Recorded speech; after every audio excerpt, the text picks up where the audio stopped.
Well, I just got back from picking up a new toy. Just thought I'd show it a little bit. Tell you too, like I say, I haven't heard nothing back from the insurance company yet. Still haven't done nothing with that. They say it's supposed to be going to arbitration. I got an email that they filed the claim and whatever. So I haven't heard nothing back what they've decided yet. And like I say, I thought I'd show another little trick I do. Now, I don't like them pins that hold your receiver into the hitch. So what I do, I get a drop pin. Just a 1/4 inch drop pin. I think them are a lot stronger than what's in there. I trust them more than the pins that they normally have. Plus it gives you the thing where you can connect your emergency brake cable for your disconnect. And I just loop it through there, and then I bring it up here and put it around that pin. What I've thought about doing is cutting this off and putting like a small carabiner type thing on there, so I can just hook it onto the pin there and be done. But yeah, like I said, I like these. I think this is stronger than the pins. I don't know. Everybody seems to use them, but I like this better. And then, like I say, you make sure your chains are hooked right, make sure they're crossed. We're all good to that. But the toy I went to pick up, and I got to use my fancy dump trailer here, which is nice and got something to pick up. This is heavy enough I can haul a skid steer in it. So I figured it'd be heavy enough to haul that in it. Yep, I went and bought four-wheeler. The one we have has got something with the transmission. It's not shifting right. It's a manual shift, and you can't get it out of reverse half the time, and it locks up. It doesn't shift smooth. And I got a lot of fences to fix. It's a used one. It's a 2011. Has 1,800 miles on it. But the one reason I bought this, what I liked about it, it's got a bed in the back. Then I have one of these racks. The new ones I looked at, the racks are so damn small. I got a 15-gallon spot sprayer. And I don't even think I can set them on some of the racks on these new ones.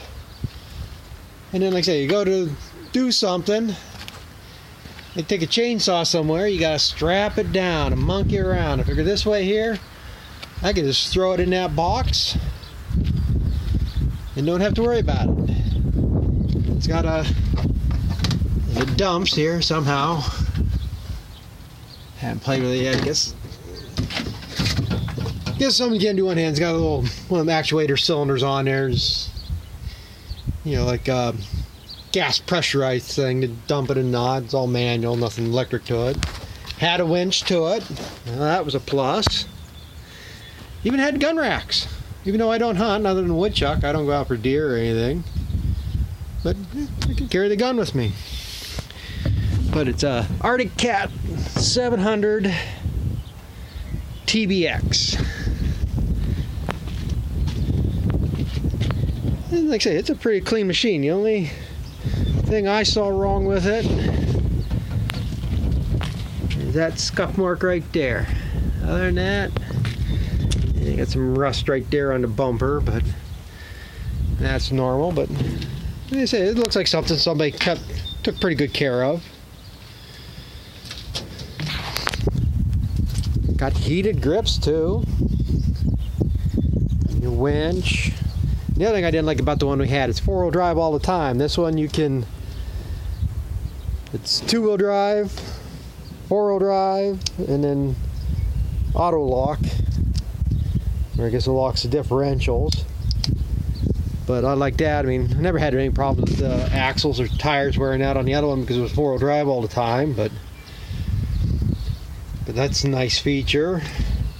The only thing I'll have to get used to, this doesn't have the other one we had a handbrake here for the back, plus the foot brake for the back. And then you got your handbrake for the front up here. But this one just has the foot brake. And that was the other thing, the other one, the cable for it was all seized up. You couldn't, basically had no back brakes. All you had was front brakes. Looks like your must have just put new tires on it. They don't look that wore, all four of them. You still got marks on the tread there. Said they just put a new battery in it in January. So like I said, it's got, you'll see it up front here. Got skid plates there on the front axles. And the standard plates underneath. Got the skid plates in the back.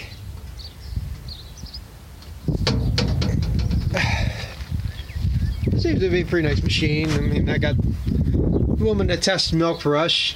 She goes four-wheeling quite a bit. I mean, really off-road, out in the boonies. You know, mud up to the over the tire type deal stuff. And she has nothing good to say about Arctic Cats or Polaris. A lot of them. I mean, they know which ones they can beat. But and the salesman told me that, like, this is 2011. Says it matter. And of course, it's probably the salesman talk. Depends what year you get. 2011s were pretty good. He said he wouldn't buy a new one now of an Arctic Cat. He said the best ones to buy right now are Yamahas. He says they're the ones that are. He says they're showing up more reliable than Hondas. So.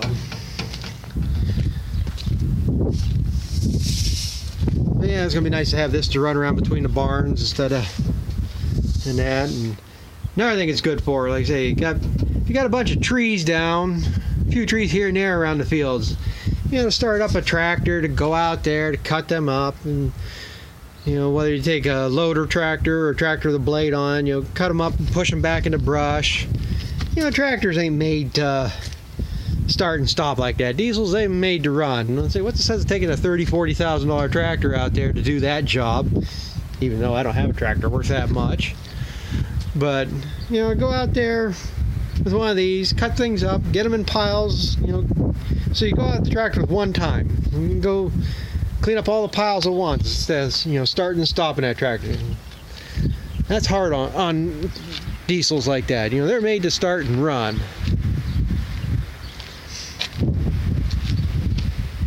Like I said, a lot of times I have something out in the field somewhere, nobody's around to take me to go get it. I can run this out to get it. And then somebody can take me back later, or worse comes to worse, then hook this up and go over and get it. And this trailer came in handy. I bought this 2 years ago. The local, well, he's only about 4 miles from me. Sold the cows, and the sale got so screwed up they barely sold any of the feed because nobody stayed around waiting. They should have had 2 auctioneers going or something, and they still had, you know, the feed guy I was dealing with at the time told me they had like 100 ton of silage in the bunk. They just wanted it out of there. The guy that bought the farm, they didn't want to give it to him. They just wanted that out of there. Well, shit, I think it was probably closer to 150 ton, but you know, I figured I've forked silage before by hand, so I would just take my old truck, go down there and fork it full, bring it up here, fork it off. Like I said, it's nothing like I haven't done before.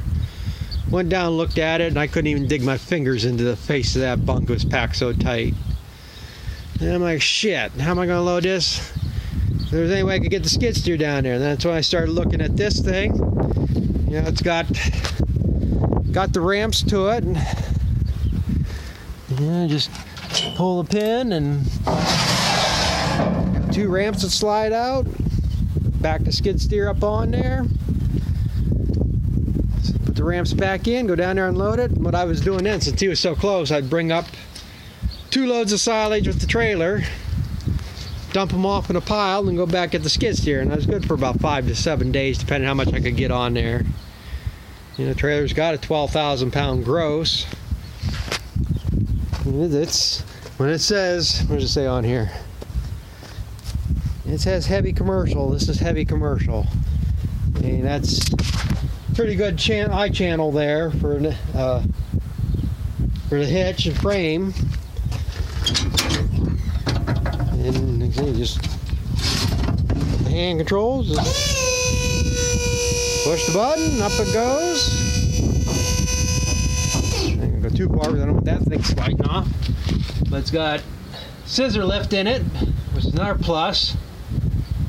Some of the cheaper ones I looked at had either a single cylinder in the center, which I didn't like because you get an offset load off center and you twist.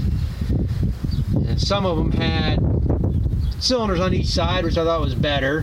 But they were only like a 9,000, maybe a 10,000 gross on them trailers.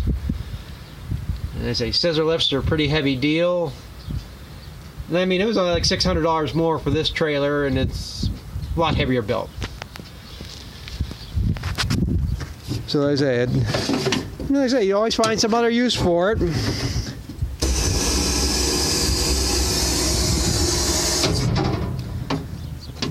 As I say, the next 2 weeks or so, when I get ready to start planting stuff, I'll haul fertilizer home on it.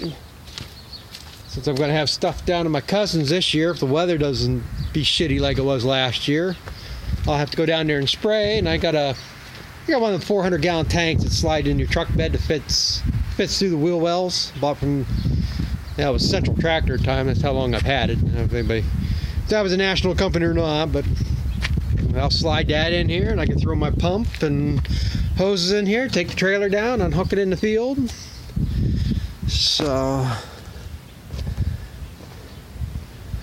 but yeah, like I said, I'll just share this and play with it here a little bit. See if they actually did give me a full tank of gas like they said they were going to do. He said the only problem with the Arctic Cats, he said they're cold-blooded, which I don't run them much in the winter anyhow, but he says, you got to start them up and let them run a little bit. I mean, it's power steering, fuel injected.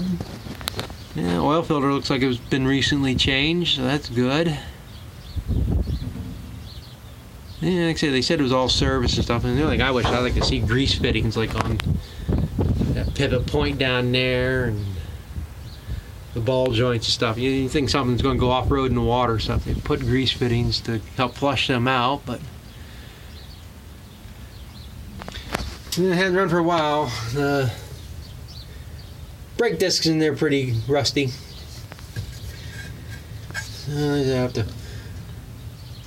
ride around here and drag the brakes a little bit, polish them up, but yeah, like I said, these come in handy. Like I said, why we're on the big tractor to do a little job. So, yeah, like I said, a lot of fence I gotta fix is back where you can't get a tractor unless it's absolutely drought conditions. So that's what I want to do, try to get the heifers back in some of these back pastures. I tried brush hogging them there a couple years ago, and I got so many thorn trees and stuff growing up in there. Just multiflower rows, all that's so much fun stuff to be around. But yeah, it's a lot better styling. I like this look, the swept back look, more of a teardrop headlight. Some of these I don't like them round headlights like on the newer ones. Shit, it was like a sand runner up there. I was waiting for the salesman to come back, and I was looking at the one machine, and he says, "That's very fancy, ain't it?" And I says, "Yeah." And they're also a Kia dealer, and they had a car, little hatchback sitting right there. I said, "Yeah, the bad thing is," I said, "that's probably more money than that car." And he goes, "Yeah, that thing's $31,000. I'm like, son of a bitch, that's more than I paid for my 1 ton. I only paid $30 for that after that's tax, title, trade, what they came down, discount I could get because I'm sending milk with DFA. They have marketing agreements for GM vehicles. I get fleet pricing on a GM vehicle, so I got a pretty damn good discount on it.